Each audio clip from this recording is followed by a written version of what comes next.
Yo, Lissue Records, Gizlatin Productions. Music with a heartbeat.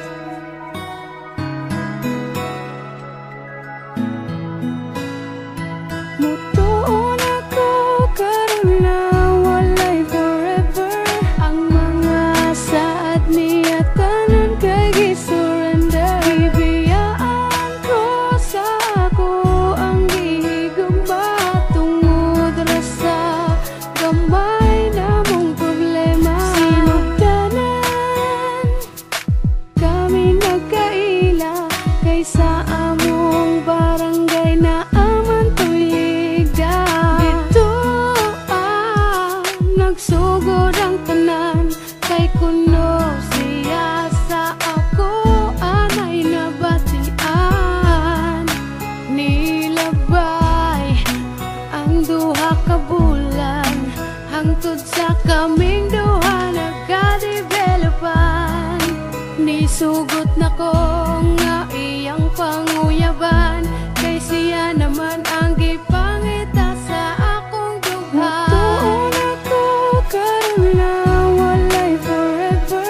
Ang mga saad niya tanan kay gi-surrender. Ibiyaan ko sa ako ang gihigugma tungod ra sa gamay namong problema. niabot ang panahon nga nagkakami. Mautong ang tawagan namo kay Hani.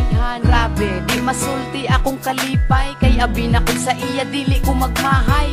Ang mga saad niya sa akuan nawala. Ratanan nga murag bula. Di ba sakit huna-hunaon nga wala siya'y natuman sa iyang giingon. Wala niya gipaglaban ang among pag-uban sa utso ka bulan. Iya rang gisayangan sa gamay ra namo nga problema sayon ra sa iya ang pagbiya sa ako. Maunang ang forever wala na nakaron kay maoy akong nakita sa among relasyon. Imbis naghandom ko nga siya na pero mali ko nga dito upos iyang istorya. Mutuon ako karon na walay forever. Ang mga saad niya tanan kay gi-surrender. Ibiyaan ko sa ako ang gihigugma tungod ra sa gamay namong problema. Mutuon ako karon na walay forever.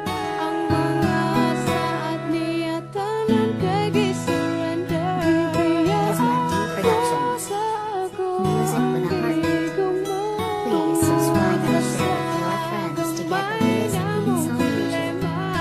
Hani, dagang salamat sa tanan sa mga panahon nga kita ang uban. Unta magmalipayo nakakaron sa imong gihimo nga desisyon. Dili ko magdumot sa atong mga kaagi. Okay na nga niabot ka sa akong kinabuhi. Diri na lang siguro taman. Salamat sa kasakit nga gihatag sa akong dughan. Salamat.